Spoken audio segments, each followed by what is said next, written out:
나서 그 일들에 대한 반발로 일어나는 것이 바로 이 종교 개혁입니다. 사실 마틴 루터가 종교 개혁을 하려고 마음먹은 건 아니었죠. 어 뭔가 거기서부터 뛰쳐나오겠다 하는 그런 거라기보다는 면죄부 판매, 그리고 우리가 95개 논제라고 떼제라고 얘기하는데, 이 논제는요 반박문 이렇게 하니까 뭔가 아 교황청을 향해서 "이건 아니잖아요." 이런 항의 쪽으로 보일 수 있지만, 이 항의라는 표현보다는 저는 '이것에 대해서는 우리가 한번 같이 얘기해야 되지 않습니까?' 하는 논제로 던진 거였어요. 그 95개 방망문 중에서 약 40여 가지가 이 그 당시 아주 횡행하고 있었던 그 면죄부 판매에 대한 얘기였습니다. 그래서 저희는 제가 요 얘기들을 인제 좀 더 여러분들하고 구체적으로 이 도시를 설명해 가면서 이야기하려고 합니다. 여러분, 너무 아름다운 도시 아니에요? 뭐 이렇게 좀 반응도 해 주시고 하시기 바랍니다. 우리 간사님들이 제 강의를 이렇게 끊어야 된다고 그래 갖고 여기서 끊어 주시기 바랍니다. 끊어 주시고, 제가 인제 지금부터 비텐베르크에 대해서 여러분에게 말씀드리도록 하겠죠. 여러분, 너무 아름다운 도시죠. 이 네. 아름답지만 정말 작은 도시예요. 이렇게 큰 길을 이 동네 한 바퀴 도는데 그냥 무작정 걸면 한 15 분이면 끝에서 끝을 걸어갈 수 있는 아주 짧은 작은 도시입니다. 이 사진은요 제가 직직입니다. 직직. 직직. 직직인데 어떻게 직직이냐면, 여러분, 95개 방망문이 붙었다고 하는 그 캐슬 처치, 비텐베르크의 성교회, 제가 그 종탑이요. 거기 엘리베이터 없어요. 거기를 그냥 걸어서 올라가 가지고 그 끝에 올라갔더니 쫙 이 광경이 보이더라고요. 여러분, 정면에 보이는 그 교회가요. 여러분 보이십니까? 혹시 이 교회요? 제가 지금 커서로, 네.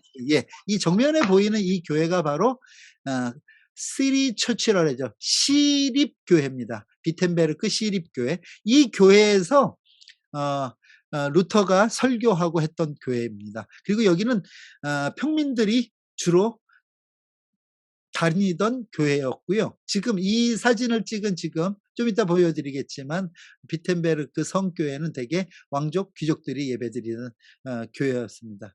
그래서 이런 작은 마을, 그러나 이렇게 표현하는 분들이 많아요. 비텐베르크를 뭐냐면 개신교의 예루살렘이다, 뭐 이렇게 표현하는 분들도 있습니다. 자, 아유, 사진은 좋은데 또 이렇게 타임라인이 나오면 우리 마음을 힘들게 해요. 그런데 이 타임라인을 어렵게 보지 마시고요. 요거 아까 우리 박선희 우리 간사님이 소개했던, 우리 국제 교류 활동가님이 소개하셨던 그 루터의 그 일생에 대한 얘기들이 여기 쭉 있습니다. 여기서 제가 몇몇 가지만 이렇게 에 이야기하고, 요 표 여러분 어지러울 것 같은데, 요 표는 여러분에게 카톡방에 공유하도록 하겠습니다. 여러분, 선지어 프리드리 3 세라는 사람이 있는데, 이 3 세가 요 로이 꼬레아라고, 이따 한번 다시 사진에서 나오겠지만 흰색의 산, 백산이라고 이렇게 얘기하죠. 이 흰색의 산 대학을 설립합니다. 그리고 그 대학, 그 당시에는 제가 지난번 그 프라하 얘기하면서도 얘기했지만은, 도시가 도시다우려면 대학이 있어야 뭐 전문 용어로 가오가 삽니다. 그래서 이 대학을 만든 거죠. 그리고 첫 해에 416 명의 학생이 등록하게 되고, 스타피우 죄송합니다. 스타우피츠라는 이 교수가 이 학교를 맡게 되지요. 그리고 나서 여러분, 사실 루터는요 에르푸르트라는 대학에서 법학을 공부하고 거기 수도원에 있었는데, 이 루터를 이 비텐베르크로 불러들입니다. 그래서 1508 년에 이 비텐베르크에 입학하게 되고요. 1512 년에 박사학위를 받으면서 대학 교수가 됩니다. 그리고 나서 한 5년 동안의 성경 강해를 이 루터는 꾸준히 해 갑니다. 시편 강해부터 시작해서 뭐 거의 갈라디아서 강해를 할 때가 거의 1517년 경에는 갈라디아서 강해를 합니다. 그러면서 1517년 95 개의 반박문, 우리가 이렇게 보는데 떼제를 그 비텐베르크 궁성교회 그 문에다가 붙이는 거죠. 이 붙인 95개 조의 그 떼제는 뭐냐면 아까도 말씀드렸지만 지금 면죄부 판매에 대한 부당성, 비성경적인 것에 대한 이야기였죠.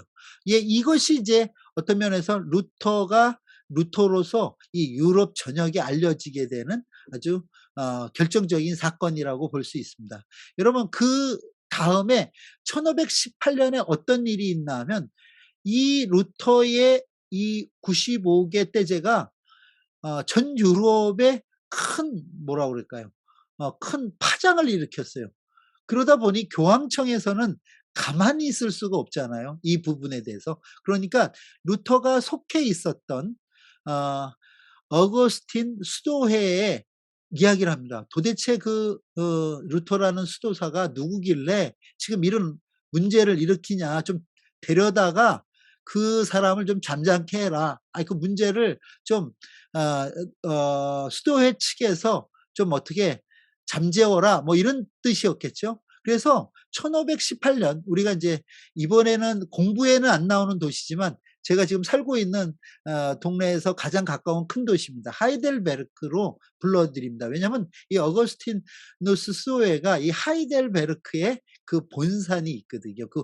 수도회의 뭐라 그래, 본부가 있었거든요. 그래서 불러 들여 갖고 "너가 이런 주장을 한다던데 이거 어떻게 된 거야?" 하고 얘기합니다.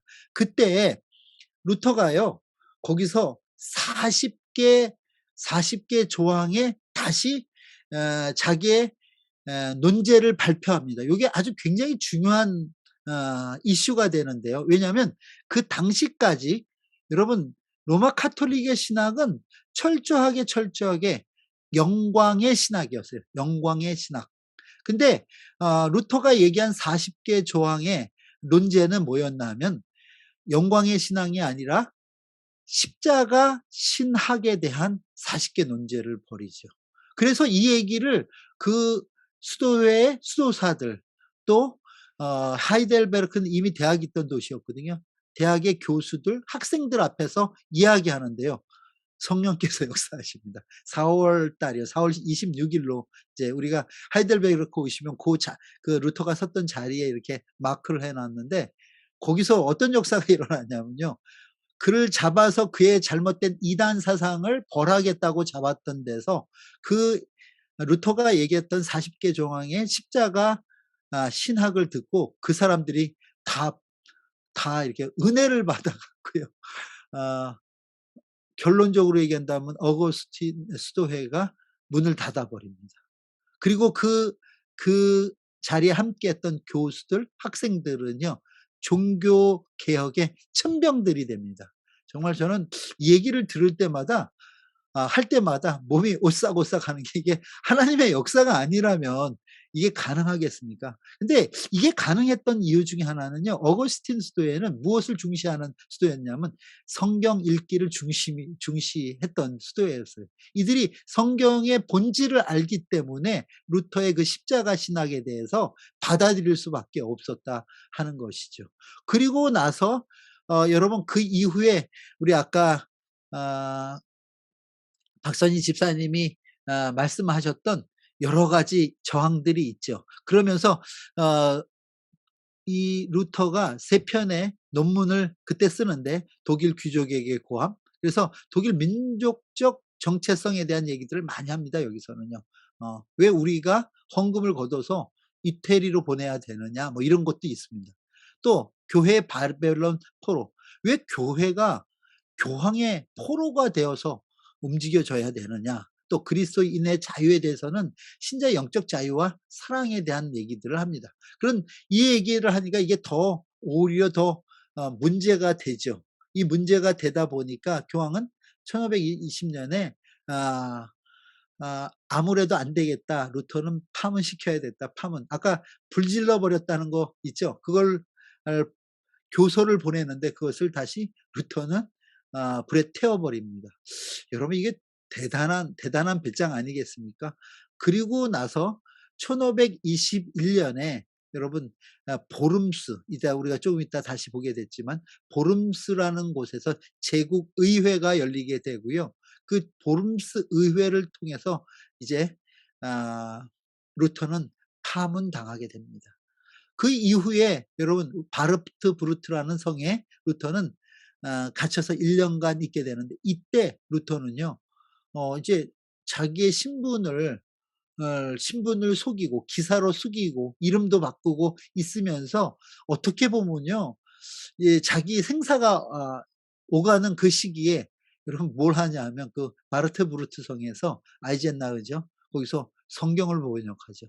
여러분 이때 여러분 우리가 알고 있는 에라스무스라는 사람 여러분 들어보셨습니까? 인문주의자 중에 하나인데 뭐 굉장히 유명한 인문주의자죠. 우신 예찬을 썼던 분이기도 합니다. 근데 에라스무스가 당시 헬라어로 신약 성경을 편찬해 냈습니다. 그것을 번역한 거죠.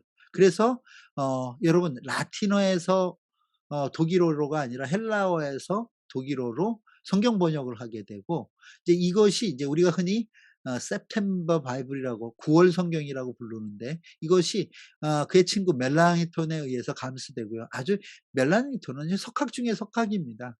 예. 그림자 같은 사람이죠, 루터에게는. 만약에 멜라니톤이 없었다면 루터도 없었을 것이라 하는 게 많은 학자들의 이야기입니다. 그래서 그것을 편찬해 내명으로 인해서 독일 사람들이 독일어로 성경을 보게 되는 역사들이 일어납니다.